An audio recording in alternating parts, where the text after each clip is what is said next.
Hi guys, and welcome to today's video where, as the title suggests, we're going to talk about cages. So this video is going to be my personal opinion and experience with all the cages that I currently have. So I'll just chat you through what I do and don't like about them. We're going to start with the Explorer cage. Now mine is currently split into two halves. You can have this as one open layout, but I've got mine split for two groups. I have added perspex trays to each of mine. Now the one here does go quite high. Now the reason that perspex is so high is because that used to be in the base of a different Explorer cage that I now no longer use. So obviously it still fits the Explorer cage, but it's definitely way higher than what you need if you were going to do the same thing in this type of cage. So the lower half, as you can see, also has a deep perspex base on it. Both of the doors open. It is a decent quality of cage. I very much like these cages. I like that you can have them open or you can split them in two like I have. I do think they definitely need perspex trays put in them because they come with small plastic ones that are absolutely no good for the rats at all. Okay, moving round to the next cage that I have. This is the Pet Planet. I don't like this cage. The reason I don't like this cage is the build quality. So yeah, now I did buy it second hand. I'm trying to think of a nice, like, I don't want to be completely horrible at this cage because so many people have it and there's so many people that like it. Just for me, having owned other cages, the build quality is really bad. The doors, like the clasp, oh, the clasp annoys me. I don't want to wake the poor rats up, but this never sits flush. You've got to, like, these screws aren't as flush in as they can be. This is so annoying. You have to keep trying to, you know, get the right bit to latch it. This has had to be cable tied in place. This has got cable ties here because it came broken. Now because that's in there, one of the screws can't properly fit in place. There's those losing points left, right and centre. Just overall, the entire build quality of this cage is really poor compared to things like the Savic Royal Suite or the Explorer. Now this one was bought second hand. It does have a custom perspex base that was not made by me. Base is fine. Obviously you can see it's wooden framed, so I did varnish it with yacht varnish to make sure that it resisted any pee. And I have currently got it split in two. And that top bit, as you can see, is pretty much dumping ground, but I will at some point order perspex for that as well.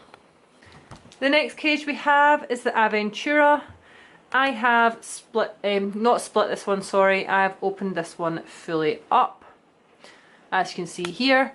So the downside to doing this one, if you are adding a perspex base, you will have to order yourself some extra perspex, as you can see here and here. Because when you take the trays out, you're left with a gap that any rats will fit through. So that can be a downside to this cage. The other downside is only the right hand side doors open, so that can be a bit frustrating when you're reaching to the back of the cages and trying to hook things on. A plus side to only one door opening, those right hand doors do actually very easily lift up and unhook themselves so they can completely come off when you are cleaning. So it does gain some brownie points back for that.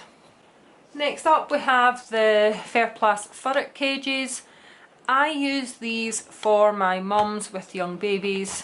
So right now up the top we have Fizz and her litter.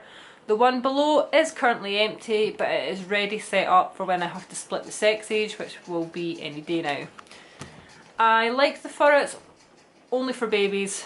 I don't like keeping adults in here if I can avoid it. At most I would only keep two in here, and that's my personal preference. Some will say three, I personally only like two. The good side to these is you can tend to buy them cheap second hand, usually about £20, maybe even 15, and you can stack them. So you might have seen people do it by taking that, if I took that red base off and basically built it up by stacking it on top of the other one, I could make like a kind of tower, so to speak, and then I could have it as a slightly larger cage. And again, if you've bought them second hand, that's a way to get a little, slightly larger cage and you've only paid maybe £40 or so for it, which can be good for people who are on a budget or just money conscious in general and don't want to spend too much on the cage. Some people even buy a third and would attach one over here and make an L shape, therefore giving them more room at the base as well. Overall, I like this as a decent cage for my young mums and babies. Moving on to the Alaska cage. Now, this is not a full-time home for a rat. This is what my rats birth in. So I personally use them as a birthing cage. They're also the minimum rough size that you need for a hamster. If anyone watching has hamsters or wants to keep hamsters, this is the sort of size that you should be keeping them in. But I use this for a hospital cage and for my mum's giving birth. I love the access. There's a big door on the side, big door on the top. It also does flat pack. This wire bit folds down, which is great for storage. Moving down at the bottom, we have our custom built hutch. So this was cheap in terms of my partner built it, so you know, I didn't have to buy it as such. So cost for me was very low. Obviously, if you are someone who is handy or you know somebody that is very good with woodworking, they can perhaps build one for you. The downside to this is you must varnish it. I'm saying that's a downside because I really hate varnishing things, but you must do that because the urine otherwise will soak into the wood and this will stink. I like this as a cage for my older bucks. They are very safe and secure in here. It's not too high, yet they still have options for climbing. We have adjusted it so that they still have a tic-tac wheel. This is screwed onto the side. This is a 16-inch wheel. And they've still got a deep base at the bottom. So they can still have deep digging space. And just in general, there's still a lot of hanging space because I've put this same mesh onto the roof. And there's hooks running around the side of the cage. So in terms of if you're into DIY and you know somebody that's, or yourself even, if you're very good at building, this can be a very cost-effective way, but just a reminder again that you must varnish it. Moving on now to the last cage that I have set up currently, and that is the Savic Royal Suite. This is just the standard size. You do get the XL. I have heard that the XL is not as good and is a bit more flimsy, though I cannot comment from personal experience. As you can see, I have heavily modified this one. So I've split it in two, but also used these wire rods, as you can see, to lift the height of the top section, which then allows me to put a deep base into both without compromising the lack of cage space. So I would have to say this is probably my favourite cage. Both doors open. It's really easy to access in terms of decorating it. You can sort of struggle, well, with any large cage, you can struggle to get to the back corners when hooking things, so you may need some help with that by getting a friend or someone to help you, but I love that I can get the deep base in both sections. The build quality in these are really good. Mine is second hand, but still holding up very, very well.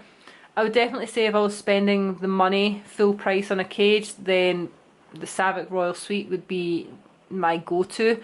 I just like it overall. I also like, as I said before, that I can do that with the rods and make a bigger space at the top as well.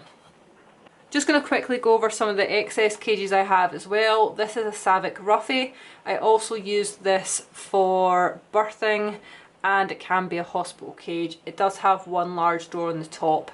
Annoying thing, it does not flat pack, which is why it is just sitting up here on top of the Aventura. As I mentioned earlier, the Furrot Furrot cages do flat pack, and this is just two more flat pack there for if and when they're ever needed. The last cage that I have currently is this Pets at Home medium hamster cage. Please note, this is not even suitable for a hamster. Please do not put your hamster in it. This is used for an introduction cage or a hospital cage overnight, and that is why I have this one. So I hope this video was helpful to some of you guys as I chatted through which cages I do and don't like. Obviously it is personal preference. This is my thoughts and feelings on, you know, my personal experiences. I'm sure there's people out there who will disagree with some of my some of the things I've said. The Pet Planet cage, for example, I know so many people recommend and like. Just my personal experience, having had other ones, that's probably my worst cage. If you want to do a best and worst, I would put the Pet Planet as my worst cage and the SRS as my best cage. If you have any other questions, if you want to ask anything else about the cages, just drop them down below and I'll do my best to answer them.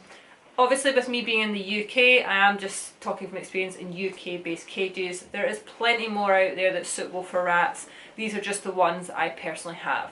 So thank you for watching and I will see you in my next video.